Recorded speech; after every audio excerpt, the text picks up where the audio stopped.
עליכם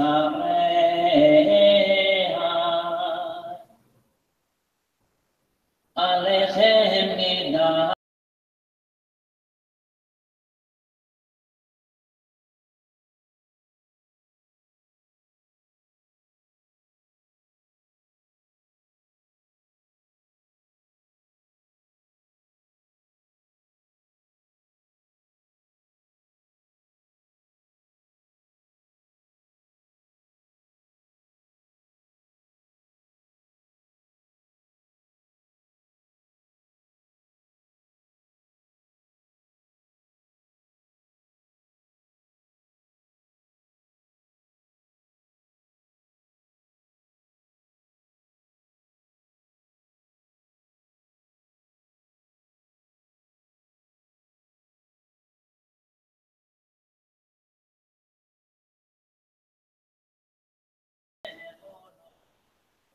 מעלך אחד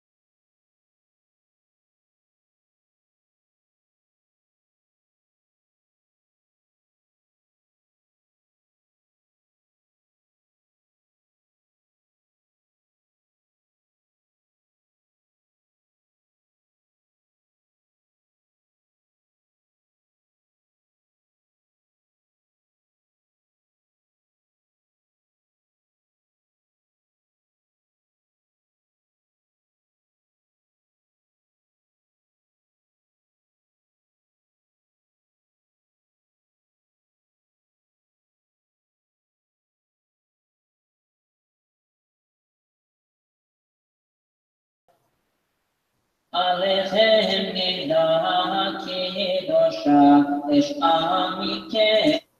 Shalom a todos, meu nome é Abel Moshe, 31 de julho de 2017, 8 de Ave, 5.777. Estamos entrando num período de jejum de 25 horas e a intenção disso, vamos dizer, desse mover, dessa participação, para mim está sendo a primeira vez, tem a ver com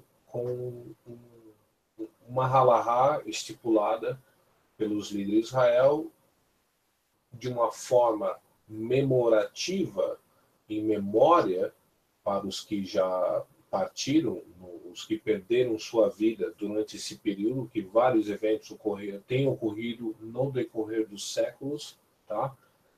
E tanto é que um líder de Israel na época queria colocar o dia do Holocausto dentro desse conjunto, desse período chamado Tisha B'Av. Então, nós vamos, como um grupo que está apenas caminhando na Torá, que é o nosso caso, nós sentimos direcionados pelo Eterno de colocar também esse jejum, essa prática de jejum nesse período, junto com o povo observadores da Torá. Então, se inicia esse jejum, que o Eterno nos abençoe, nos dê força, e que podemos aprender algo, que coisas venham acontecer nas nossas vidas, que venham realmente nos despertar cada vez mais para a palavra do Eterno. Entender que esse é um período muito, muito sério, no qual tem, vamos dizer assim, até mesmo o judeu secular, ele sabe que é um período assim de reflexão. Então, que o Eterno nos abençoe, nos guarda e que nos dê shalom. Dona Sheila, vou passar o microfone para a senhora. Dona Sheila prepara um estudo tremendo a respeito desse tópico e por isso que nós estamos gravando esse estudo hoje. Com você, Sheila. Bem, irmãos, vamos começar o estudo de hoje. É um momento que nós devemos refletir sobre as nossas vidas, sobre onde nós estamos, sobre de onde viemos para onde vamos, tentar acertar os erros aos quais os nossos pais cometeram, não os cometendo agora. E esse Tisha B'Av é o dia em que os 2 templos foram destruídos, que se cessa o riso perante ao Eterno, a alegria perante ao Eterno. Talmud Avodah Zará 3b diz assim, Rabino Abba disse a Nahma ben Isaac, desde o dia da destruição do templo não há risadas para o santo, abençoado seja ele. Por onde sabemos que não existe, devemos dizer do versículo, e naquele dia o Eterno, o Elohim dos exércitos, chama a chorar e lamentar? Mas isso se refere a esse dia e não mais. Devemos então dizer a partir desse versículo, se eu me esquecer, ó Jerusalém, deixe-me a mão direita esquecer sua astúcia, deixe-me a língua escorrer no telhado da minha boca, e se eu não me lembrar de você. Bem, esse trecho Talmud Avodah Zará 3b não fala, né? Mas está se referindo ao Salmo 137. Se eu quiser abrir aí, a gente lê um trechinho, é 2 versos só. Diz assim, continua dizendo assim, mas isso também exclui o esquecimento, mas não o riso. Por isso é sabido do verso, há muito tempo, aguento minha shalom. Eu fiquei quieto e me absteni, agora vou chorar. Tá? Bem, é isso que diz este Talmud. Tisha B'Av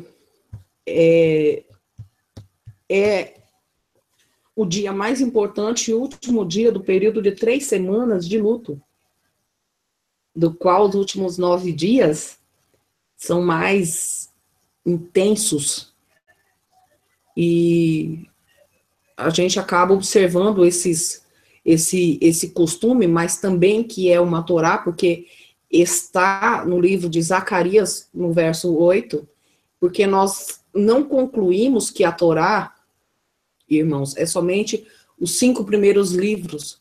A Torá é instrução, é ensinamento, tem Torá no que nós chamamos Torá, tem Torá nos escritos, tem Torá nos profetas, tem Torá até no que é chamado Novo Testamento.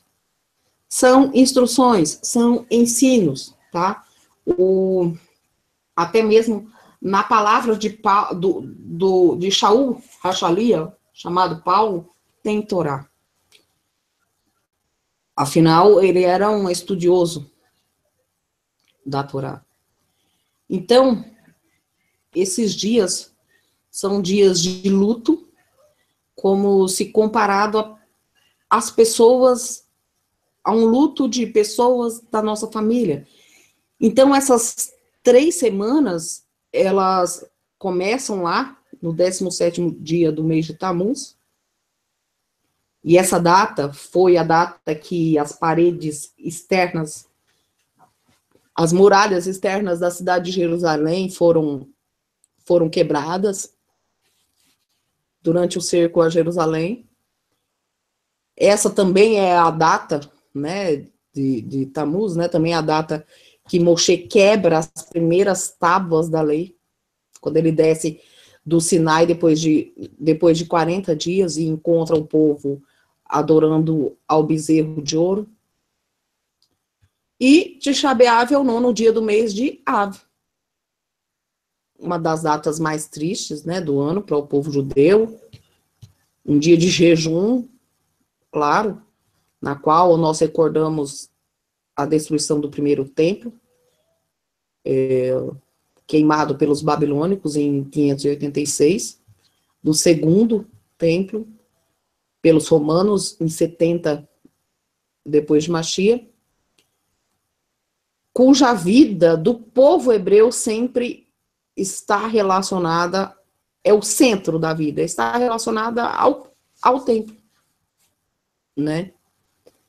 E estes dois eventos deram início a longos, penosos exílios,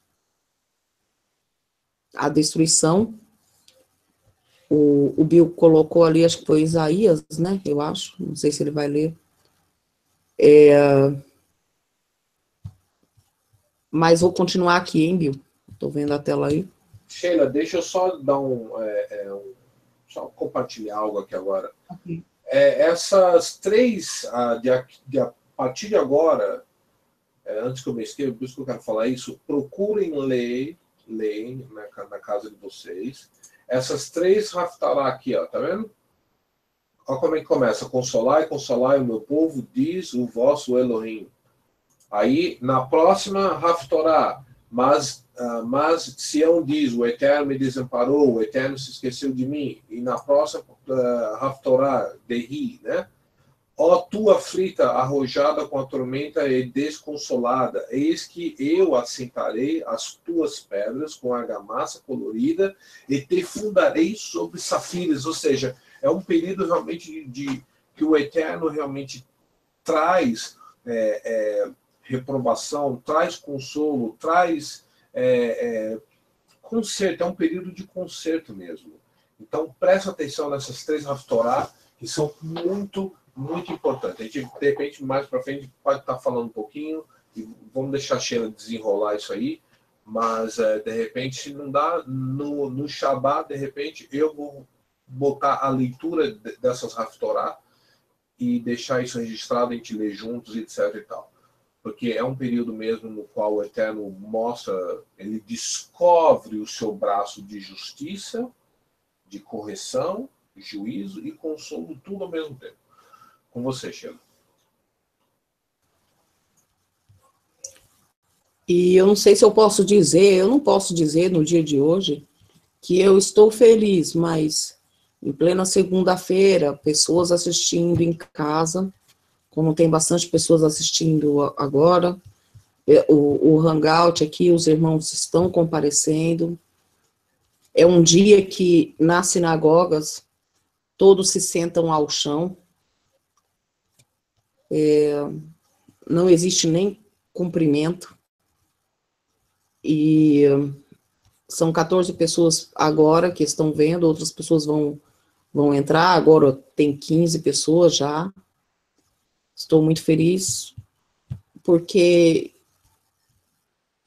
independente de tudo que aconteceu, e vou relatar muitas coisas que aconteceram, com os nossos antepassados, nós sobrevivemos e estamos aqui, mesmo amargurados por tudo o que aconteceu. Há momento para tudo, há momento para se alegrar, há momento para se entristecer, né? Em Tisha B'Av, dia 9 de Av, no ano 135 da nossa era, a última fortaleza judaica a resistir aos romanos, na revolta de Simão Bar Corba, em Betá, foi vencida. Selou mais um dos destinos sofríveis do povo judeu. No mesmo dia, em Tisha B'Av, no ano seguinte, o imperador Adriano destrói Jerusalém. Estabelece uma nova cidade chamada Aélia Capitolina. Esse imperador, ele impõe uma série de restrições à prática do judaísmo, da Torá, proíbe circuncisão, limita a um dia só as visitas a Jerusalém. Adivinha que dia que ele limita as visitas do povo judeu às ruínas de Jerusalém? Tisha B'Av.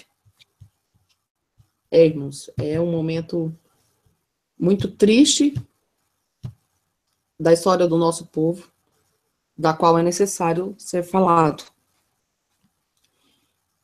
E mesmo assim, para visitar Jerusalém tinha que pagar tributos altíssimos. Na Idade Média, o o rei inglês Eduardo I assinou um edital de leis banindo todos os judeus do país. Isso em 1299 de Ave.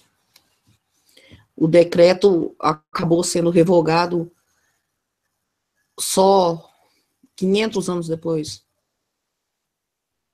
Em 1492, Isabel de Castela e o seu esposo Fernão, deixa eu ver aqui o nome, Fernão, acho que é Fernão de Aragão, isso,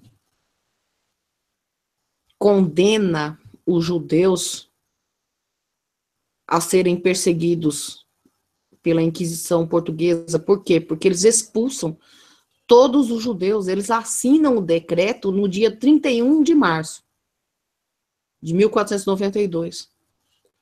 E eles dão aos judeus 4 meses para abandonar o país. E quando que foi o último dia? Dia 9 de Ave. E eles foram todos para Portugal. E essa expulsão veio acompanhada do quê? Da forçada conversão ao cristianismo.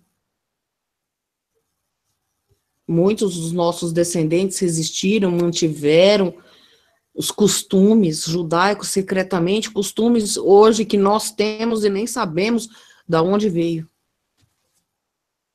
E esses judeus foram os que se tornaram conhecidos como Bnei Anusim, marranos, criptojudeus, sefaraditas. Não, sefaraditas também são os que vieram da Espanha. A maioria acabou fugindo para Portugal. Mais tarde acabaram sendo mortos nas fogueiras da Inquisição. Milhares e milhares convertidos à força pelo cristianismo. Uma Inquisição portuguesa que durou 400 anos, com uma grande destruição do povo hebreu. Depois dessa expulsão do rei da Espanha, dos judeus que estavam lá, um homem chamado Cristóvão Colombo saiu da Espanha para as Américas. Colombo era judeu. Colombo menciona o êxodo da Espanha no diário dele. E esse êxodo da Espanha, ele mesmo conecta esse êxodo da Espanha, dessa expulsão do povo, ele conecta isso a Tisha B'Av. Então, olha só, irmãos, nesse período, né, de 17 de Tammuz a 9 de Ave, também é proibido celebrações de casamento, outros tipos de festa.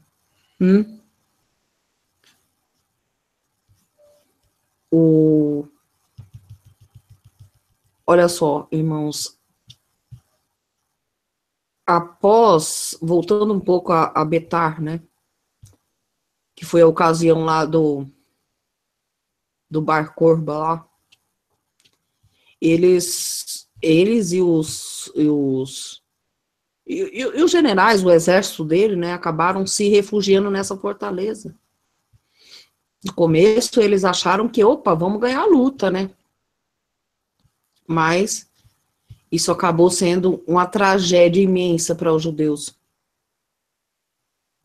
Porque houve um massacre ali, né? O Talmud Gittin 57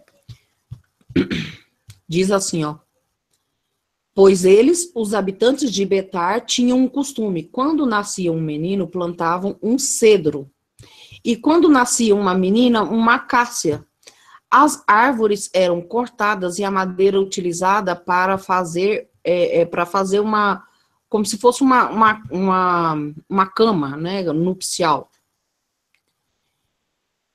E um dia a filha de César estava passando e o raio da roda da sua carruagem quebrou. E os seus servos cortaram esse cedro e colocaram para arrumar a carruagem. E os habitantes de Betar, por causa deste costume, atacaram. E aí os servos acabaram indo falar com César, né? E acabaram falando, né, que os judeus estavam se rebelando contra o imperador. E, já sabe, né, por causa disso, os romanos acabaram destruindo a cidade. E 850 mil judeus morreram. Em Israel é um dia que não se abre restaurantes, lugares de entretenimento. Na véspera, as lojas de comida só abrem até as primeiras horas do dia, né? E para que o povo realmente tenha uma conexão, né, com essa nacionalidade israelita, com essa soberania de Israel, nós também temos que ter mesmo dispersos. Então, o primeiro templo foi construído pelo rei Salomão, e esse primeiro templo, ele não poderia ser erguido, irmãos, com instrumentos de ferro. Por quê? Porque o ferro estava sempre relacionado com o quê? Com guerra. Então, como que esse primeiro templo foi construído? Ele foi construído com pedras,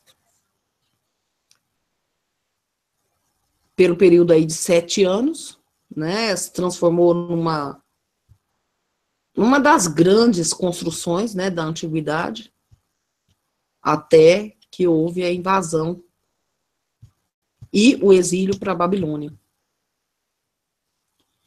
E 70 anos mais tarde, Esdras, né, construiu o segundo templo. E Herodes também fez umas reformas. Claro, bem menos. Era bem mais simples, bem menos luxuoso do que o primeiro, que foi destruído no ano 70. Há algumas histórias que são contadas sobre os milagres que aconteciam nos dois templos, e uma delas fala-se da fumaça do corbã dos animais, que essa fumaça ela nunca se dissipava, ela subia reta para o céu, como se fosse uma coluna até o céu.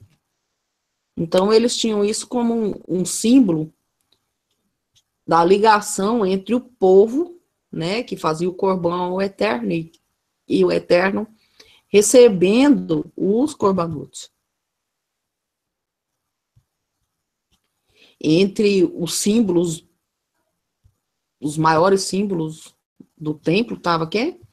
A menorá, o Aron HaKodesh, a arca, né? E a menorá com 7 braços. Quando acendia a menorá, ela sempre era acesa, e quando elas eram acesas, tudo ficava sempre apontado, acho que o pavio delas, eu não sei bem como que é, sempre para o centro. Por mais que eles colocassem os pavis retos, os pavis entortavam em direção ao centro, à vela do centro. Legal isso, né? Nós já fizemos estudos sobre as velas, o que significa as 6 velas e a vela do centro. Depois os irmãos dão uma olhada aí na Paraxá de 2015, que fala sobre a menorá. Recentemente a gente sabe, não se sabia, né, até há pouco tempo, onde essa menorá estava, mas recentemente os rabinos pediram ao Vaticano que restituíssem a menorá. Bem, eles devem saber que está lá, né, no Vaticano. Já o Aron HaKodesh, é claro, o centro do templo. Porque o templo está ali para portar a arca, que era feita de madeira, coberta por ouro. E dentro estava lá as tábuas da lei, estava o maná, estava a arca, ou a arca, a vara de Arão. E estava lá as segundas tábuas, né? As primeiras foram quebradas e estavam na arca de guerra. Então, e era, claro, né, havia lá o Kodashim, que era o santo dos santos, né, que lá só cabia uma pessoa, era o sumo sacerdote que entrava ali uma vez por ano. Tisha B'Av acaba realizando um jejum semelhante a Yom Kippur, irmãos. Tem início no dia anterior e se estende por 25 horas até anoitecer, ainda passando uma hora, ainda depois que anoitece. No dia anterior, né, existe um costume também de, quando antecede, de comer lentilhas, comer ovos cozidos, né, que são alimentos que são associados aqui ao luto. Os ovos, a gente vê que quando você come um ovo, é uma vida a menos que vai nascer ali.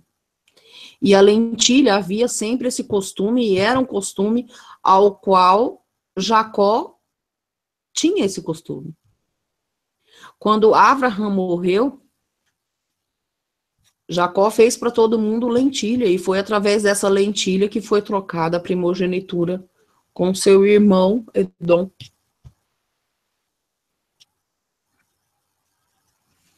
Mesmo após o término do jejum, eles têm o costume de não comer carne, né, e não tomar vinho até pelo menos a metade do dia seguinte, né.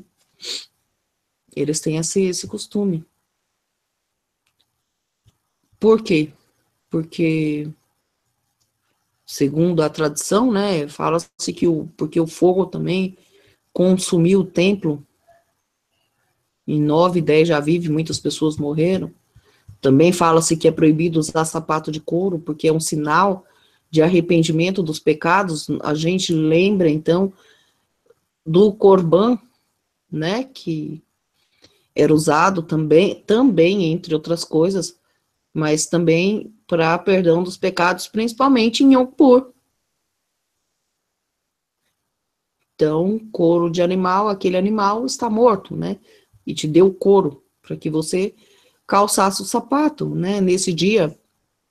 É costume também, porque muitos irmãos perguntaram para mim, tá, mas o que faz? Como é feito esse jejum? Tá?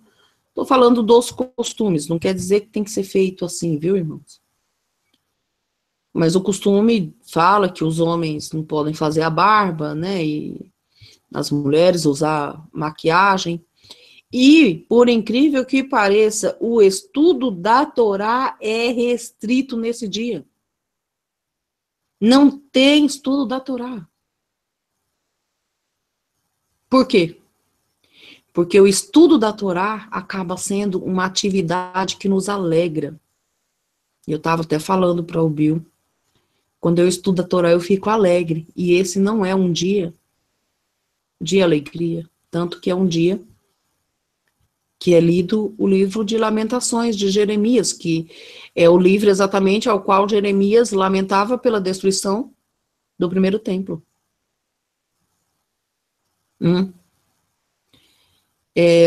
As sinagogas, aonde é guardado os rolos da Torá, eles colocam no dia de hoje, eles colocam um pano preto ali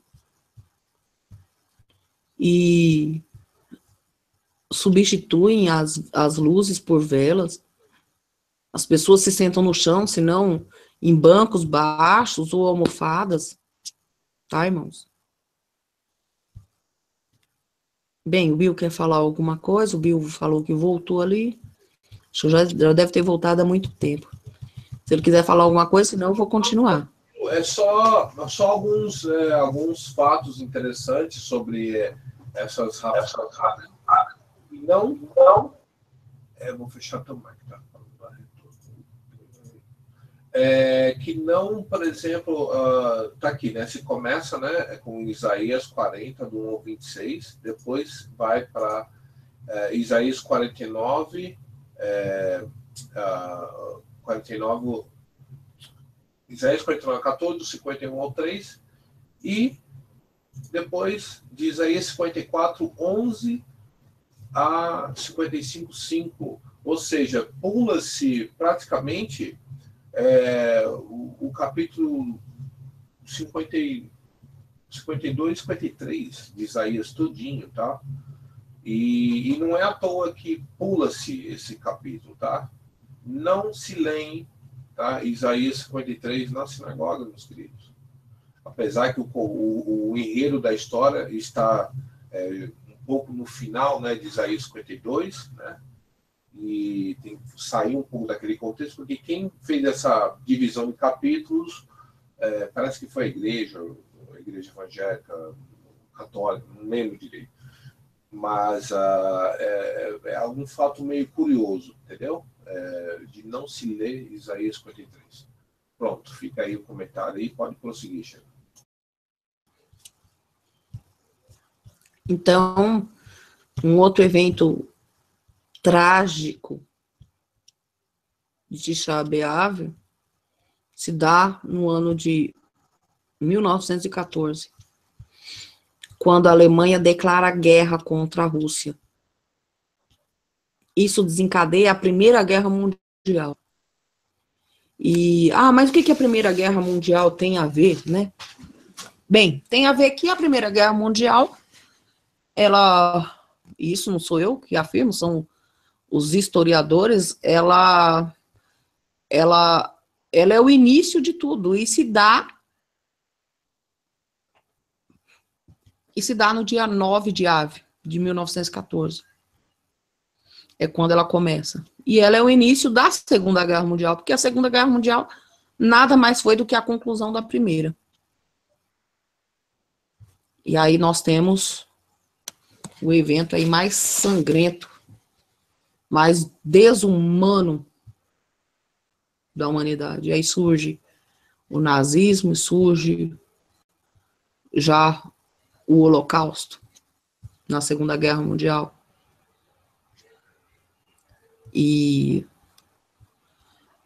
houve, então, um período entre a queda do primeiro templo e a construção do segundo templo. Só 70 anos.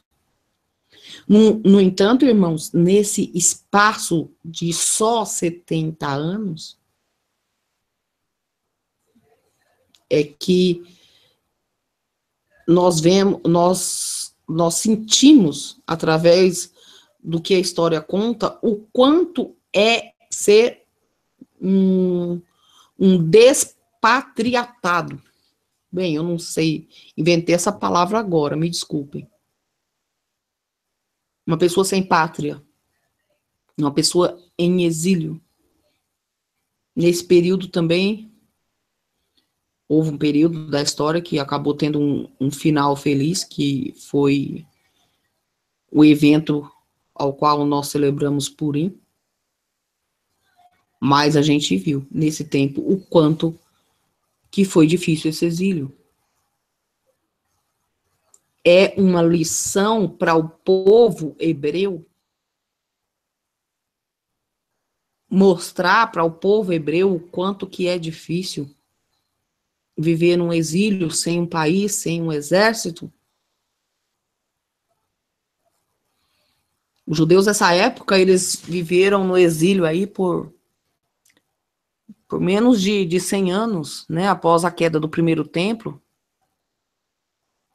E eles acabaram quase que perecendo totalmente pela maldade do Ramã, que acabou morrendo na forca.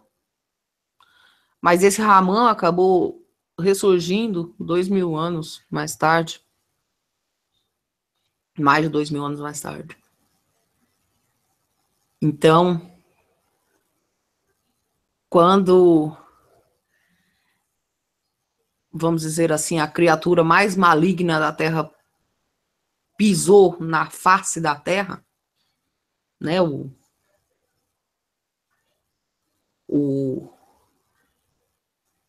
homem que comandava a Alemanha,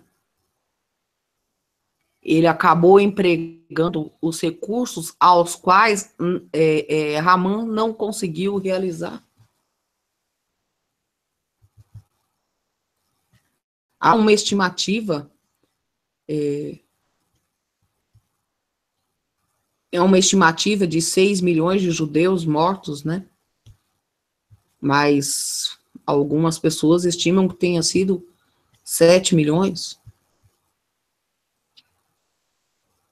O povo alemão elegeu Hitler, não gosto nem de falar o nome, nem merece, e o partido nazista?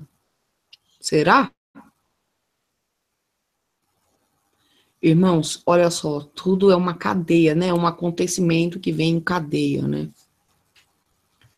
A gente pode argumentar que o Holocausto acabou surgindo principalmente por base do Segundo Templo. Porque se Israel não tivesse caído ali, e vou falar porque também, já já, se Israel não tivesse caído ali, o que teria acontecido? O povo não estaria disperso. E nesse período do Segundo Templo, quando Roma vence e destrói o templo, eles ainda vão lá e colocam o nome de Palestina, Filistim. Por quê? Porque seria uma forma de dizer que essa terra pertencia aos inimigos históricos de Israel, que eram os filisteus. Mas nem filisteus havia mais. E hoje, o nome Palestina, não era nem para falar. Bem, creio que é contexto histórico, acho que não há problema. E hoje o nome Palestina vem desta chacota que Roma fez. Agora nós vamos entregar a sua terra aos seus maiores inimigos bíblicos, que eram os filisteus, que nem existiam mais. Esses filisteus foram destruídos há muito tempo. Como todas as nações que se revoltaram contra Israel. Então, a gente pode citar aí, continuar citando vários exemplos. Mas vou falar aqui de Zacarias, Bill. Pode abrir o livro de Zacarias, vamos ver algumas coisas do livro de Zacarias. E falar aqui com os irmãos aqui. Zacarias vai no 11, no capítulo 11, só o verso 1.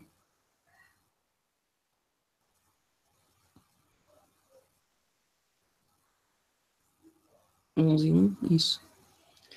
Abra as suas portas, ó Líbano, para que o fogo devore seus cedros. Triste isso, hein? O que é essa frase de Zacarias? Zacarias está fazendo uma alusão ao templo que foi feito de quê? De cedros do Líbano. Zacarias está avisando da destruição do segundo templo, que foi construído com a maior parte dos cedros do Líbano. Vamos ver o verso 2. Agonize, ó pinheiro, porque o cedro caiu e as majestades árvores foram devastadas. Agonizem carvalhos de Baçã, pois a floresta densa está sendo derrubada. Irmãos, o Talmud Yoma 39b diz que 40 anos antes da destruição do segundo templo, isso culmina depois da morte de Mashiach, as portas do templo, elas costumavam abrir sozinhas durante a noite.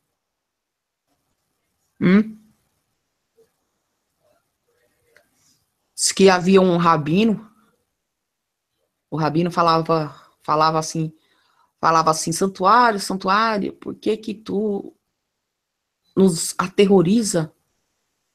Eu sei que é chegado o teu fim e que deve ser destruído, porque Zacarias profetizou contra ti há muito tempo. E cita essa passagem.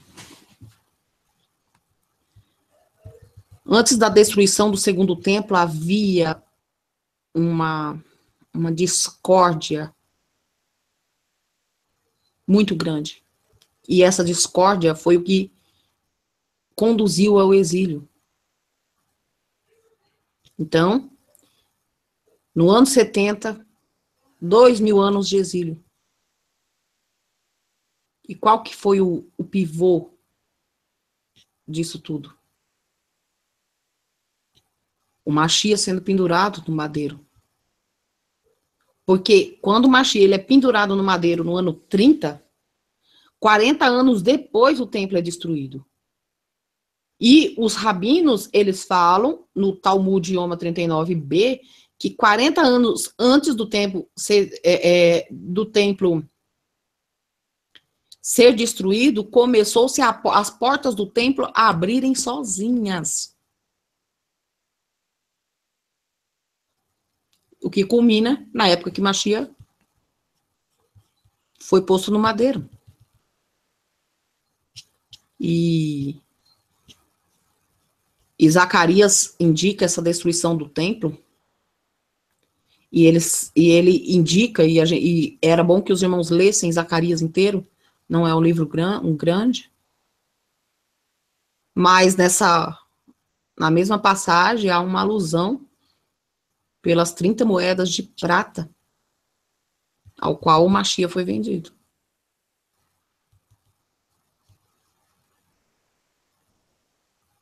Irmãos, é muito complicado, né? Porque quando a gente se depara com isso, a gente vê quantos problemas com soluções fáceis, mas as pessoas não quiseram ter a solução dos seus problemas. Entre os emissários de Mashiach, havia até um que era do Zelota. Judas Iscariotes era chamado Zelota. Os Zelotas, irmãos, eles acreditavam que eles poderiam usar qualquer meio de violência para quê? Para atingir o objetivo deles, que era a expulsão dos romanos de Israel. Sabe, irmãos, não foi a superioridade do exército romano que fez com que o povo judeu perdesse.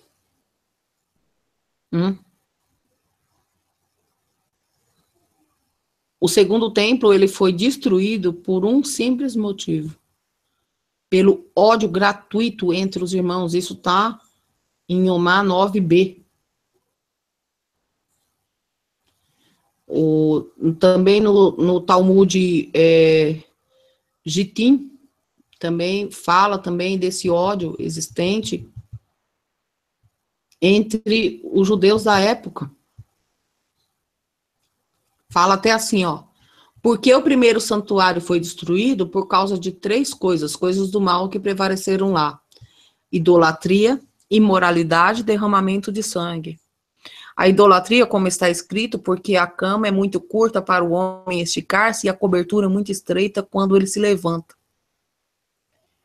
Qual é o significado disso? Rabino Jonathan escreve, esta cama é muito curta para que 2 vizinhos se esticassem. E qual é o significado da cobertura muito estreita? O Rabino Samuel Nahmani diz, né? Quando o Rabino Jonathan, em sua leitura, chega a essa passagem, ele choraria e dizia a ele a respeito do que está escrito, que reuniu as águas do mar como um monte, a capa torna-se estreita. Isso é no primeiro templo. A imoralidade prevalece, como está escrito. Além disso, o Eterno diz, porque as filhas de Sião são arrogantes e andam com os pescoços esticados e os olhos despreocupados, andando e picando enquanto se aproximam e pisam os pés. Porque as filhas de Sião são arrogantes. Ou seja, andavam numa carruagem, orgulhosas, os olhos despreocupados em ver o que viria pela frente.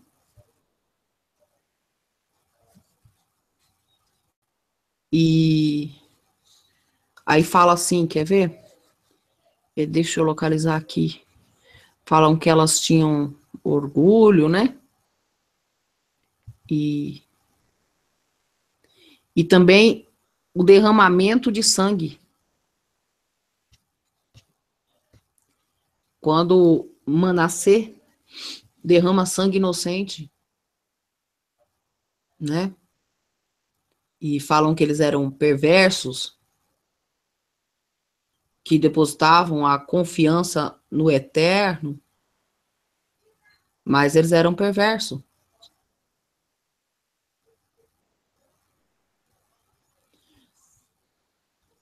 Aí fala aqui, ó, quer ver?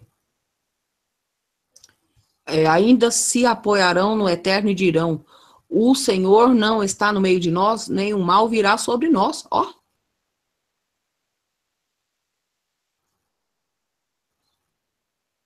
Portanto, o santo e abençoado seja ele, trouxe-lhe 3 decretos doentios contra os 3 males que eram seus. Portanto, Sião, por sua causa, será arado como campo, e Jerusalém se tornará montes, e a montanha da casa dos altos de sua floresta. Mas porque o segundo santuário foi destruído, vendo que em seu tempo eles estavam ocupando-se da Torá, na observância dos preceitos, na prática da caridade. Por quê? Porque ali prevaleceu o quê? O ódio sem causa. Isso ensina que o ódio sem fundamento é considerado como a gravidade dos 3 pecados: idolatria, da imoralidade e do sangue juntos.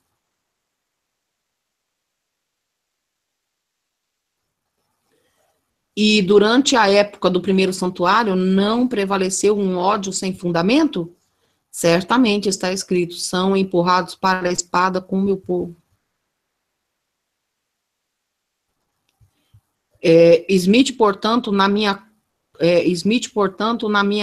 coxa, Rabino Eleazar disse, isso se refere a pessoas que comem e bebem juntas e em seguida empurram-se mutualmente com os punhais da sua língua. Essa passagem fala dos príncipes de Israel, porque está escrito, chora e lamente, filho do homem, pois é sobre o seu povo.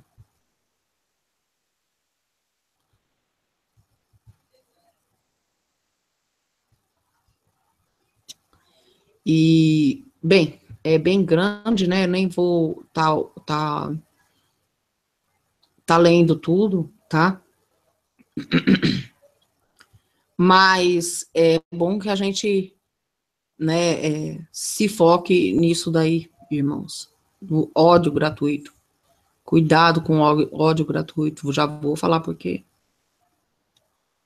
Então, o que diz aí? Diz que os judeus, eles estavam estudando a Torá, eles respeitavam a lei, eles praticavam atos de caridade, mas eles se odiavam. É isso que quer dizer.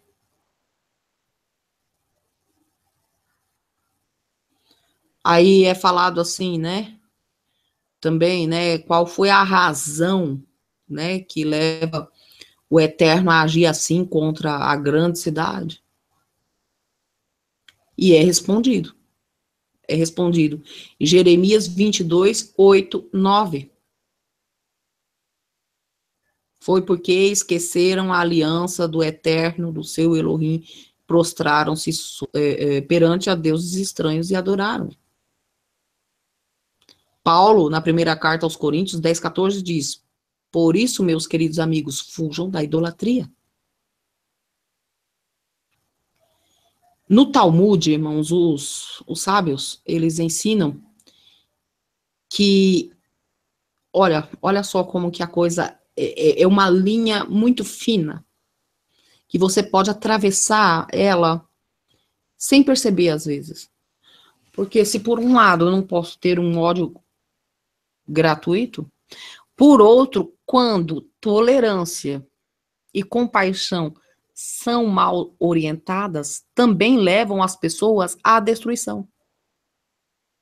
Quando eu tolero demais, quando eu tenho compaixão demais, levo aquelas pessoas à destruição. Quando eu não tolero e quando eu não tenho compaixão, também estou levando as pessoas à destruição.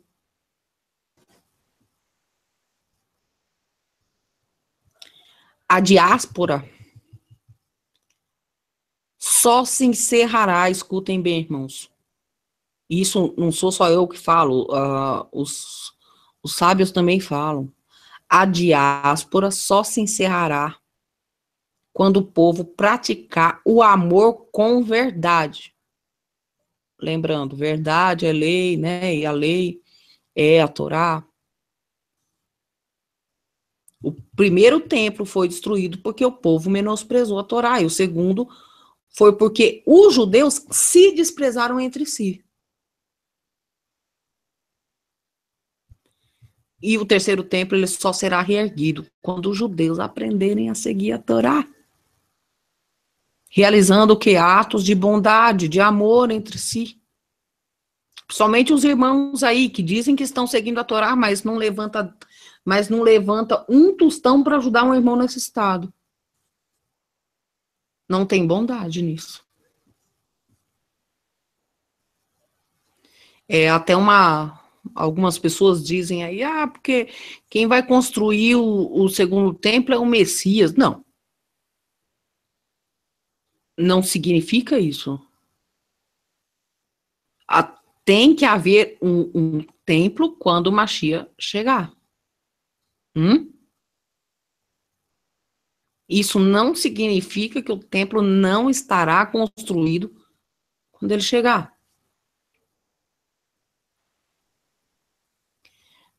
Bem, é bom a gente ler aí Lamentações, pelo menos até o verso 3, apesar que Lamentações é um livro curto, depois os irmãos podem ler em casa, durante o dia, amanhã, entendeu? Estejam aí refletindo sobre tudo isso que está sendo falado, tá? Bill, você pode ler então Lamentações aí para mim? Enquanto eu dou uma descansada aqui, Lamentações 1, de 1 até o verso 3, aonde você achar que você deve estar lendo? Bom, vamos deixar o computador ler. Deixa eu ler o livro todo. Como está deserta a cidade, antes tão cheia de gente. Como se parece com uma viúva, a que antes era grandiosa entre as nações. A que era a princesa das províncias, agora tornou-se uma escrava. Chora amargamente à noite, as lágrimas rolam por seu rosto. De todos os seus amantes, nenhum a consola. Todos os seus amigos a traíram, tornaram-se seus inimigos. Em aflição e sob trabalhos forçados, Judá foi levado ao exílio. Vive entre as nações sem encontrar repouso. Todos os que a perseguiram a capturaram em meio ao seu desespero. Os caminhos para Sião pranteiam, porque ninguém comparece às suas festas fixas. Todas as suas portas estão desertas. Seus sacerdotes gemem, suas moças se entristecem e ela se encontra em angústia profunda. Seus adversários são os seus chefes, seus inimigos estão tranquilos. O Senhor lhe trouxe tristeza por causa dos seus muitos pecados. Seus filhos foram levados ao exílio, prisioneiros dos adversários. Todo o esplendor fugiu da cidade de Sião. Seus líderes são como corças que não encontram pastagem. Sem forças, fugiram diante do perseguidor. Nos dias da sua aflição e do seu desnorteio, Jerusalém se lembra de todos os tesouros que lhe pertenciam nos tempos passados. Quando o seu povo caiu nas mãos do inimigo, ninguém veio ajudá-la. Seus inimigos olharam para ela e zombaram da sua queda. Jerusalém cometeu graves pecados, por isso tornou-se impura. Todos os que a honravam agora a desprezam, porque viram a sua nudez. Ela mesma geme e se desvia deles. Sua impureza prende-se às suas saias. Ela não esperava que chegaria o seu fim. Sua queda foi surpreendente. Ninguém veio consolá-la. Olha, Senhor, para a minha aflição, pois o inimigo triunfou. O adversário saqueia todos os seus tesouros. Ela viu nações pagãs entrarem em seu santuário, sendo que tu as tinhas proibido de participar das tuas assembleias. Todo o seu povo se lamenta enquanto vai em busca de pão e, para sobreviverem, trocam tesouros por comida. Olha, Senhor, e considera, pois tenho sido desprezada. Vocês não se comovem, todos vocês que passam por aqui? Olhem ao redor e vejam se há sofrimento maior do que o que me foi imposto e que o Senhor trouxe sobre mim no dia em que se acendeu a sua ira. Do alto ele fez cair fogo sobre os meus ossos, armou uma rede para os meus pés e me derrubou de costas. Deixou-me desolada e desfalecida o dia todo. Os meus pecados foram amarrados num jugo. Suas mãos os ataram todos juntos e os colocaram em meu pescoço. O Senhor abateu a minha força. Ele me entregou àqueles que não consigo vencer. O Senhor dispersou todos os guerreiros que me apoiavam. Convocou um exército contra mim para destruir os meus jovens. O Senhor pisou no seu lagar a Virgem, a cidade de Judá. É por isso que eu choro. As lágrimas inundam os meus olhos. Ninguém está por perto para consolar-me. Não há ninguém que restaure o meu espírito. Meus filhos estão desamparados porque o inimigo prevaleceu. Suplicante, Sião estende as mãos, mas não há quem a console. O Senhor decretou que os vizinhos de Jacó se tornem seus adversários. Jerusalém tornou-se coisa imunda entre eles. O Senhor é justo, mas eu me rebelei contra a sua ordem. Ouçam, todos os povos, olhem para o meu sofrimento. Meus jovens e minhas moças foram para o exílio. Chamei os meus aliados, mas eles me traíram. Meus sacerdotes e meus líderes pereceram na cidade enquanto procuravam comida para poderem sobreviver. Veja, Senhor, como estou angustiada. Estou atormentada no íntimo e no meu coração me perturbo, pois tenho sido muito rebelde. Lá fora, a espada a todos consome. Dentro, impera a morte. Os meus lamentos têm sido ouvidos, mas não há ninguém que me console. Todos os meus inimigos sabem da minha agonia. Eles se alegram com o que fizeste. Quem dera trouxesses o dia que anunciaste para que eles ficassem como eu. Que toda a maldade deles seja conhecida diante de ti. Faze com eles o que fizeste comigo por causa de todos os meus pecados. Os meus gemidos são muitos e o meu coração desfalece. Ou seja, vocês podem observar como que o alinhamento entre as Haftorah, os comentários, né, do próprio Jeremias aí, né, que realmente é um lamento, né, pela quase que destruição do povo. Imagine 800 mil pessoas simplesmente serem aniquiladas assim do dia para a noite. Realmente não deve ter sido uma cena assim, algo muito bom de se ver, né?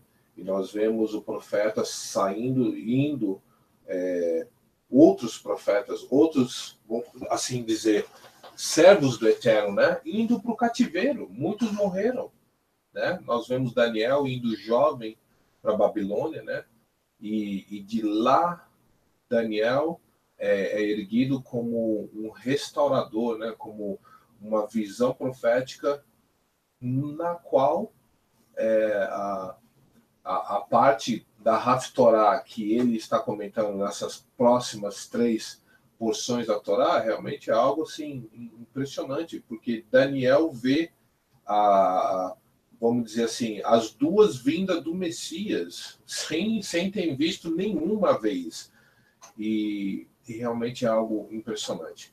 Eu aconselho darem uma lida nessas 3 porções da Torá que estão no link abaixo do vídeo, tá? E é isso aí. Sheila, passando o mic para você de novo. Já vou passar para você de novo. Pode colocar em 1 Reis 39, 43. A 43 pode colocar para ler. Por quê? Porque essa é uma oração importante ao qual Salomão fez, tá, irmãos? E prestem atenção nesta oração. Nossa boca foi feita para abençoar. Não foi feita para amaldiçoar. Nem mesmo gentil, irmãos. Então, cuidado ao amaldiçoar os gentios, porque teve gente que pediu pelos gentios. Nós temos que pedir ao Eterno pelos gentios também, tá? 1 Reis, eu coloquei aí, né? Peraí. 1 Reis, não, 1 Reis 8. Eu tinha esquecido, não é 43, isso, 1 Reis 8. Coloca do 41 a 43. Vamos ler só 2 versos aí.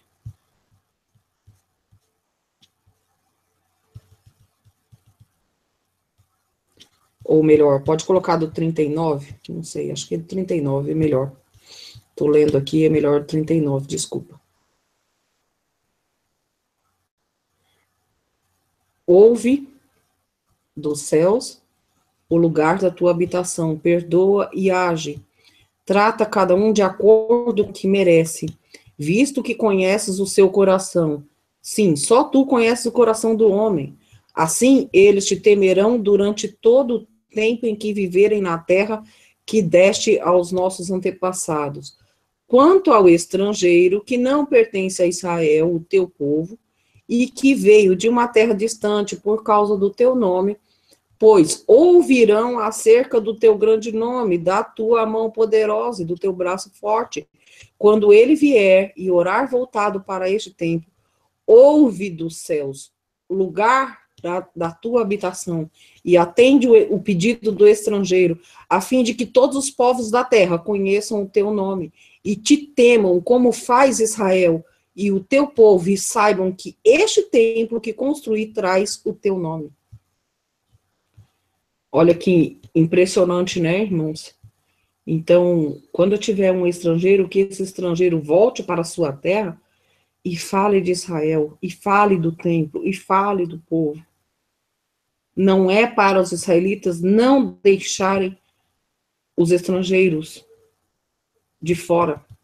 O profeta Isaías também fala sobre isso.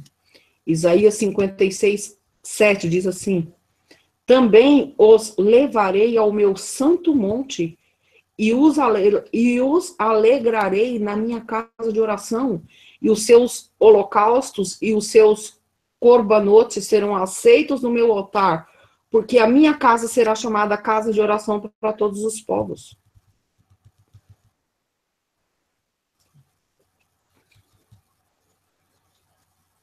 Então, irmãos, olha só como é importante nós vermos, né, as escrituras e tudo quanto está lá.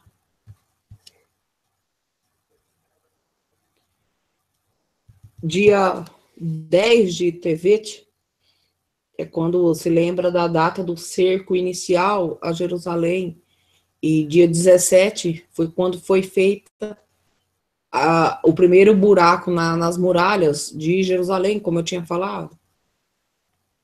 E no dia 3 de Tishrei é conhecido como o jejum de Guedalias, que foi o dia que Guedalias foi assassinado.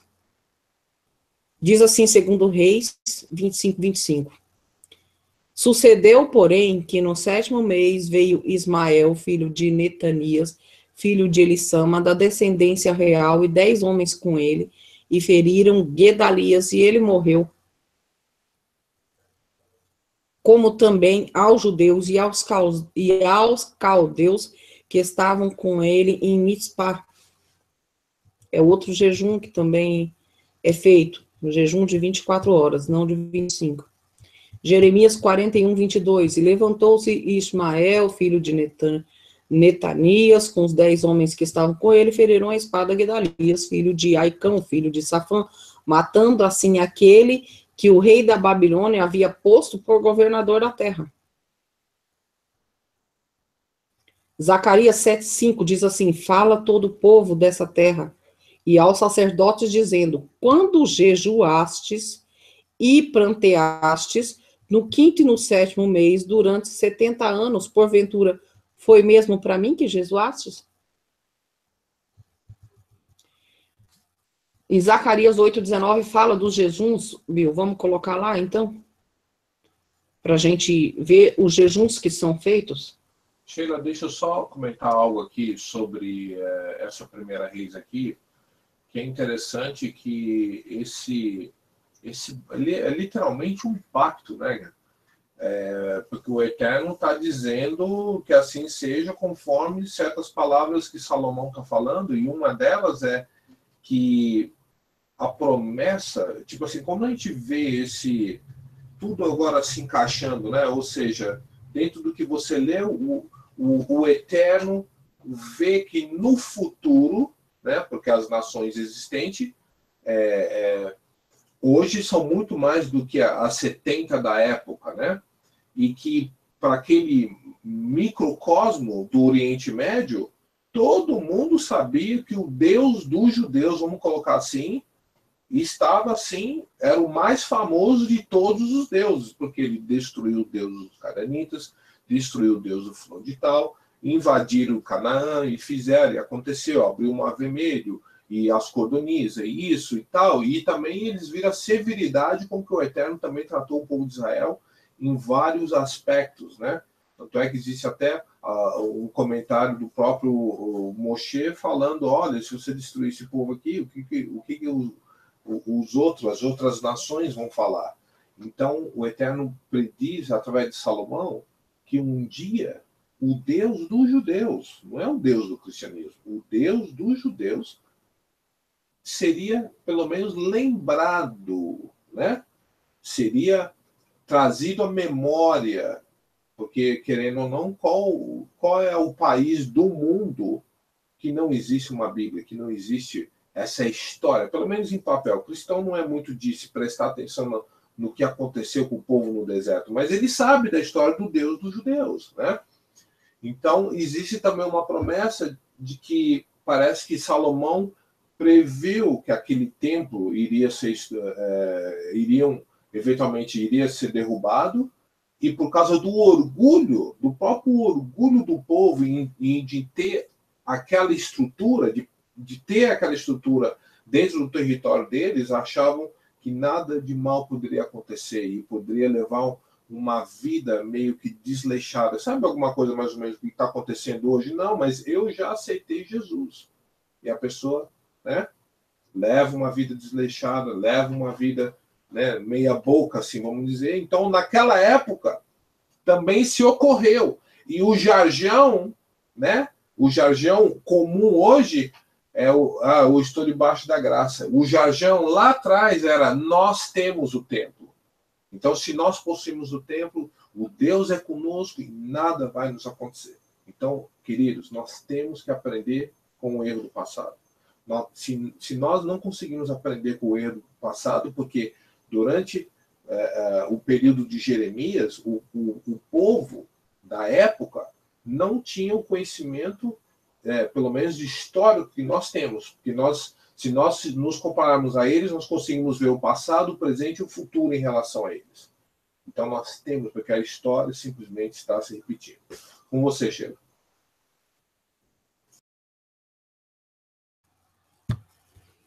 Então, tem algumas outras coisas que aconteceram. Eu vou citando, tá, irmãos? Eu vou citando aqui algumas coisas que aconteceram também em 9 de Ave. Em 1095, depois de Machia, Urbano II convoca as cruzadas e milhares de judeus são mortos e massacrados. No ano de 1242, houve uma queima dos Talmudes que haviam na época.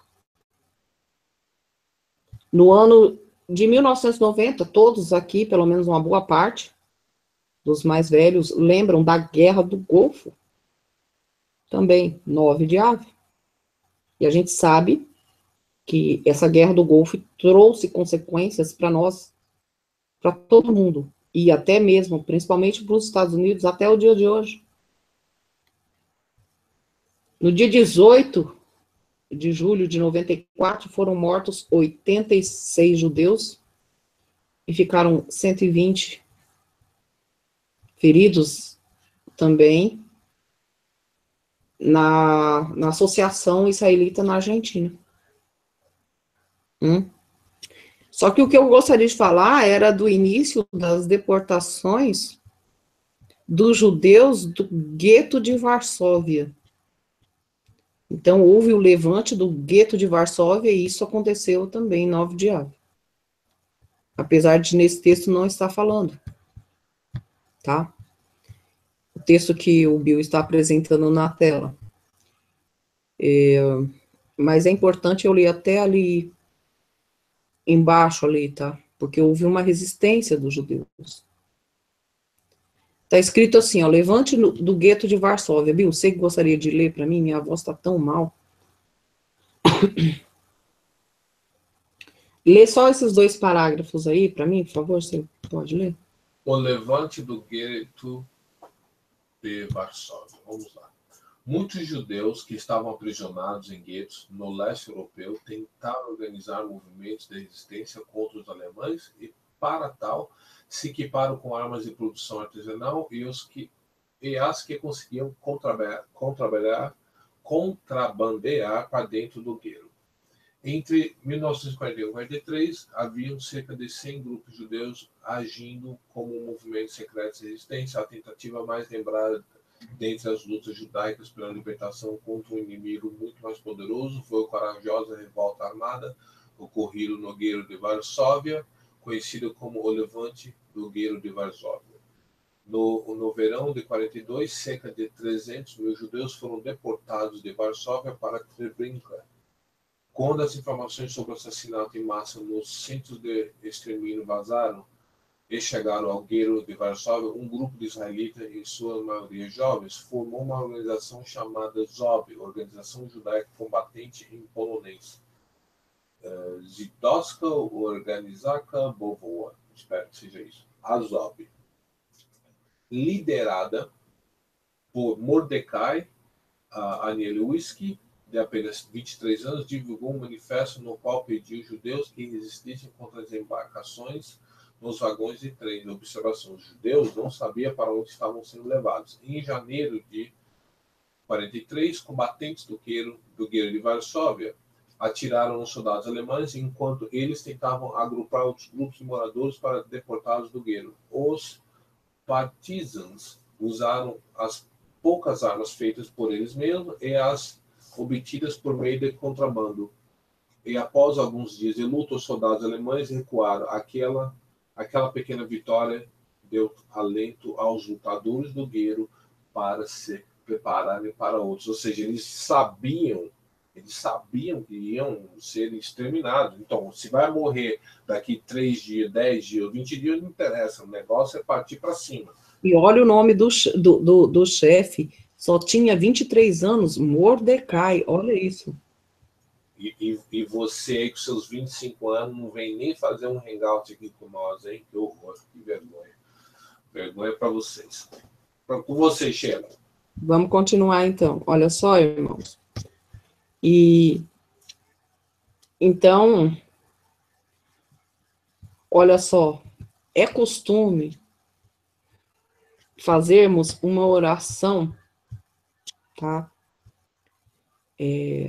Uma oração para a reconstrução do templo e para o fim da diáspora. Essa oração, ela, né, é a oração Amidá, que chama, mas tem outro nome, é Shemone Ezre. E ela é a seguinte, vamos então orar então, né? Que seja feita a tua vontade, Adonai, nosso Elohim, e o Elohim de nossos antepassados, que o templo sagrado seja reconstruído rapidamente em nossos dias. Outorga-nos nossa herança na tua Torá, e que possamos servir a ti com reverência, como nos dias de outrora e nos anos passados. Eu achei uma oração curta, mas muito profunda e rápida, para que o Eterno atenda-nos rápido.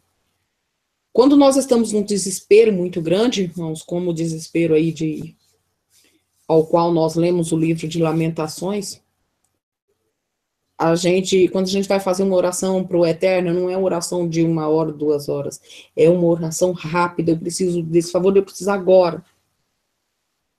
Isso é o desespero ao qual nós temos que estar na diáspora. Hoje está confortável, como estava confortável para os judeus. Mas quem disse que vai ficar confortável para sempre? Vamos pegar, nós temos o nosso Elohim para conosco, então estamos bem. Até quando?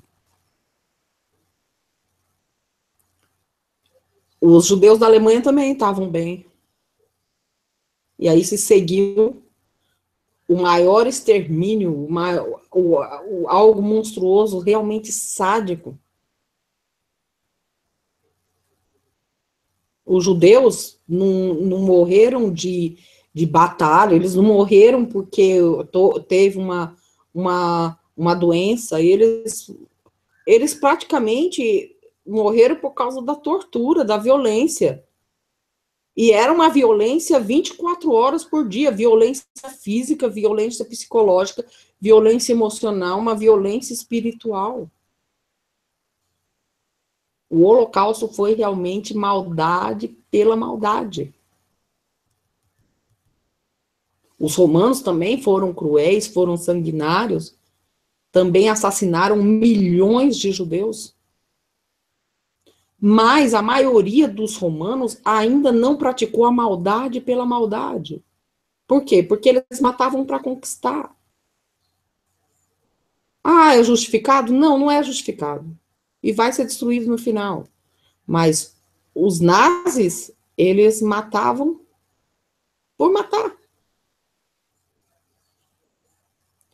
Os romanos acabaram lutando para conquistar o quê? Os judeus, ao passo que os nazistas queriam exterminar todos nós.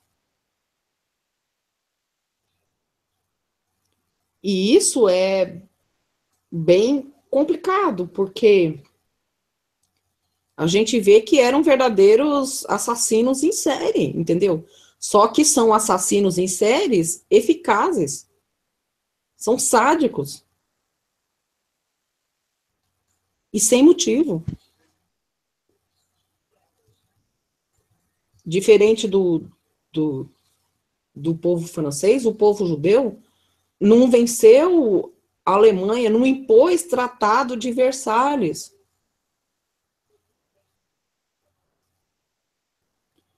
E aí a gente vê que os soviéticos, né, mesmo com os soviéticos lá, nós não tínhamos uma tendência para estar imperando no país dos outros. Os judeus eram um povo desarmado, era um povo indefeso, que vivia no exílio ali quase 2000 anos depois, sem possuir um Estado. Não estava ameaçando ninguém. Mas gente, os judeus aqui no Brasil não estão ameaçando ninguém. Pois é. Os da Alemanha também não estavam. A maioria dos judeus era inclusive pobre, mas não tinha, mas tinha judeu rico? Tinha. E a maioria era pobre. Vivia lá para constituir a família, para preservar o povo judeu, para estudar a Torá, para cumprir os mandamentos. Eles não tinham sonho, nunca tiveram de conquistar o mundo como os ingleses, os soviéticos, os alemães. Mas 2000 anos depois, o plano do Raman vem com tudo. O Raman sempre está no meio de nós. E aí, milhões e milhões de mortos, irmãos. Tudo começou em 1914, em 9 de janeiro. E olha só, o que é mais incrível, não pensem que algum país vai te dar abrigo. Porque quando os judeus estavam sendo massacrados na Alemanha, e também em outros países, na mesma época, nenhum país deu qualquer atenção para isso. Porque se você for ver, a Grã-Bretanha e a França entraram na guerra por causa da Polônia. Nunca fariam isso por causa de judeu, porque judeu estava sendo morto em um campo de concentração. O que sobrou dos judeus dessa Segunda Guerra são poucos aí, valentes aí. O mundo não vai emitir nenhum som para ser a favor de judeu, nunca. Como não emitiu. Mesmo os judeus sendo massacrados, martirizados, satirizados. O Holocausto tem que nos ensinar uma coisa, irmãos, tem que nos ensinar que a maioria dos homens da terra das nações são indiferentes a nós. E que nós, judeus, só podemos nos defender a nós mesmos e depender de nós mesmos. Por isso que é importante nós recordarmos o Holocausto, mas não é só recordar as maldades que foram feitas, mas recordar para quê? Para que nós mesmos nos viremos. E esse é um dia importante para se falar disso. É um dia do nosso luto particular. E a gente acaba tendo um luto, né? Pelos judeus que foram tirados. Não basta só a gente, eu vou recordar do Holocausto lá no dia do Holocausto, no dia da bravura, no dia do, como que é? Da noite dos cristais lá, entendeu?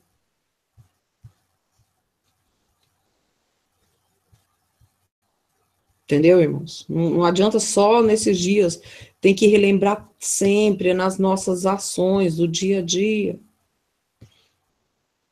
E não achar que outros países vão ser bons com você, porque não vão ser bons. Mas a gente precisa ter um dia para chorar toda a destruição, que foram destruições de milhões e milhões de vidas. Irmãos, olha, entre os 7 milhões de judeus, foram 1,5 milhão de crianças que sofreram horrores indescritíveis para o dia a dia que a gente vive hoje. E isso foi há muito pouco tempo. Sofreram horrores dia após dia, mês após mês, ano após ano. Nós nem podemos imaginar o quanto que eles sofreram.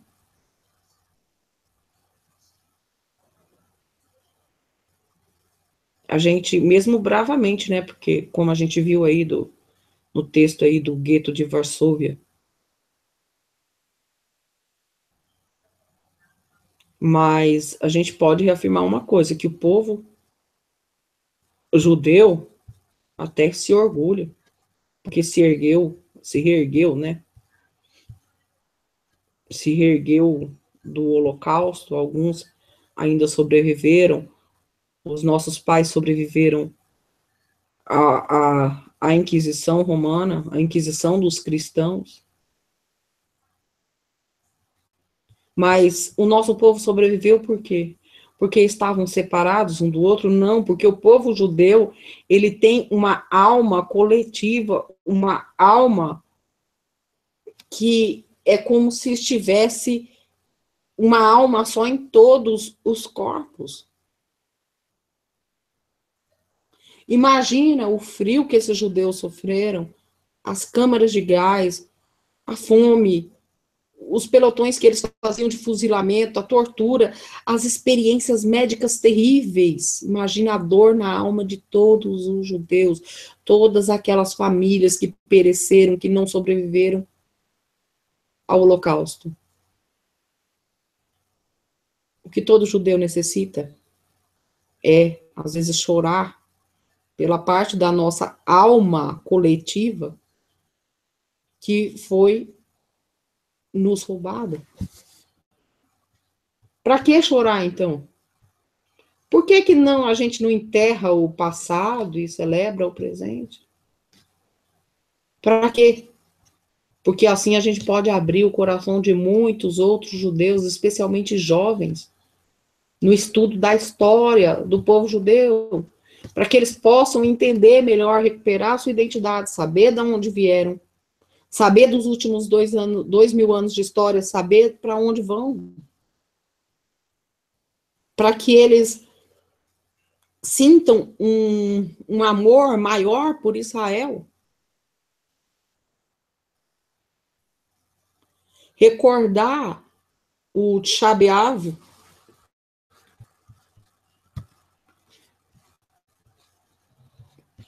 do Holocausto ensina às nossas gerações que foi tudo uma cadeia de eventos, evento após evento, irmãos. Quando o governante alemão subiu ao poder na Alemanha, ele não expulsou os judeus, ele matou. Não foram como outros países que expulsaram os judeus.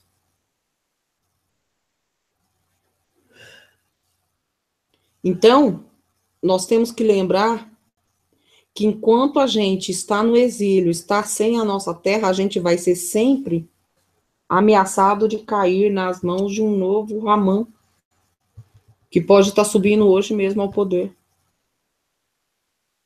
Ah, mas o Hamã não vai se mostrar agora, vai se mostrar daqui a 10, 20, 30 anos. Mas ele está subindo hoje. Qual é a nossa tarefa? A nossa tarefa é fazer com que a Eretz Israel jamais seja vencida. Mesmo que eu arrisque a minha segurança, a minha vida, mas a vida de outro, estando salva, para mim é que importa. E devemos manter isso, fazer qualquer sacrifício, qualquer preço a pagar para que a gente permaneça ainda vivo.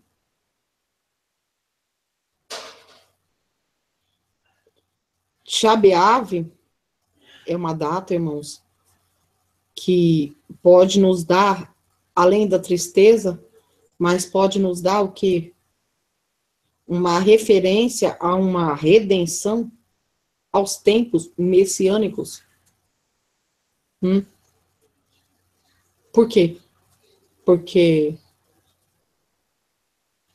os sábios, inclusive, eles falam que na era messiânica, o Tisha B'Av é um dia também de redenção, é um dia que será o dia feliz no nosso calendário. Hoje é triste, mas será um dia feliz. Por quê? Porque quando o Mashiach vir, vai haver tanta alegria no mundo que todas as tragédias aos quais nós passamos vão ser esquecidas. Talvez, irmãos, quando todos os mortos, os nossos parentes mortos, ressuscitem, a gente não chore mais por aqueles que sofreram, por aqueles que morreram. Por quê? Porque eles estarão ali reunidos conosco outra vez.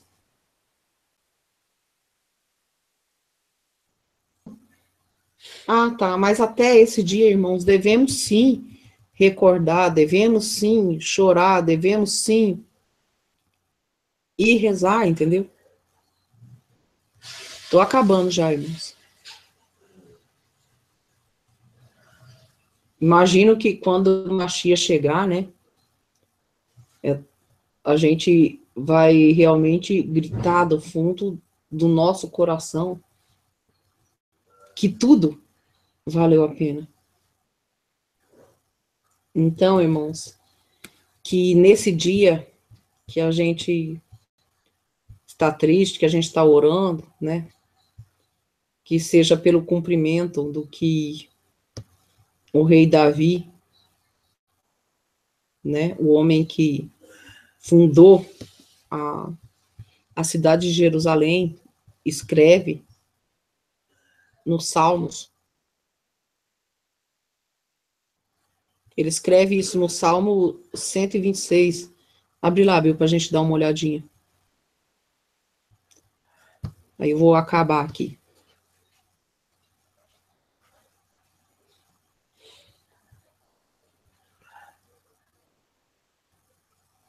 Bill, chegou de novo? Você pode abrir no Salmo 126, para a gente acabar aqui.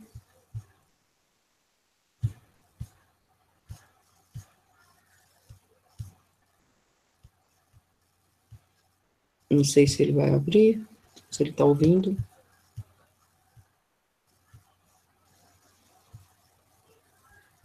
Bem, eu não sei se ele está ouvindo, então eu vou abrir aqui e os irmãos abram aí.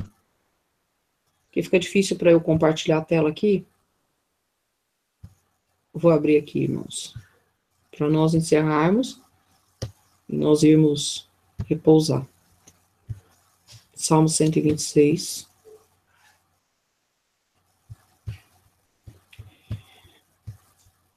Quando o Eterno trouxe do cativeiro os que voltaram a Sião, estávamos como os que sonham. Então a nossa boca se encheu de riso e a nossa língua de cântico. Então se dizia entre os gentios, grandes coisas fez o Eterno a estes. Grandes coisas fez o Eterno por nós, pelas quais estamos alegres. Traze-nos outra vez, ó Eterno, do cativeiro, como as correntes de águas do sul. Os que semeiam em lágrimas cegarão com alegria. Aqueles que levam a preciosa semente, andando e chorando, voltará sem dúvida com alegria, trazendo consigo os seus molhos. Ou seus feixes. Eu estava lendo aqui e o Bill postou ali. Então, irmãos, que o Eterno abençoe a todos. Que o Eterno faça com que estas lágrimas sejam logo paradas. E que a gente possa ver, né? Que a gente possa ver verdadeiramente o Mashiach. E logo, tá, irmãos? Porque a coisa não tá para brincadeira, tá, irmãos? E que o Eterno tenha misericórdia de nós, tá? Então, Bill, contigo. Se quiser encerrar, pode encerrar. Muito boa noite, meus irmãos. Shalom.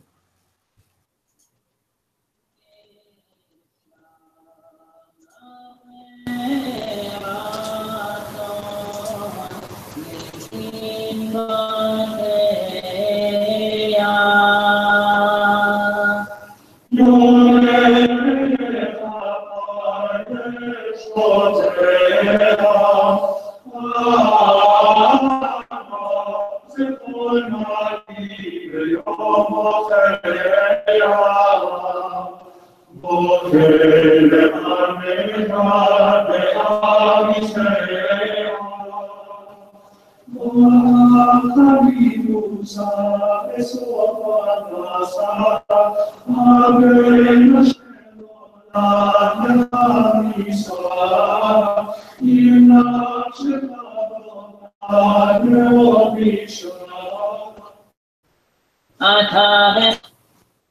Ok, amigos, shalom a todos. Shalom Aleichem, bom descanso e tempo de meditação. Estamos aí refletindo nesses eventos e estamos realmente atentos. Que o Eterno abençoe todos vocês e bom descanso, bom jejum para vocês e nos vemos no decorrer da semana. Shalom a todos.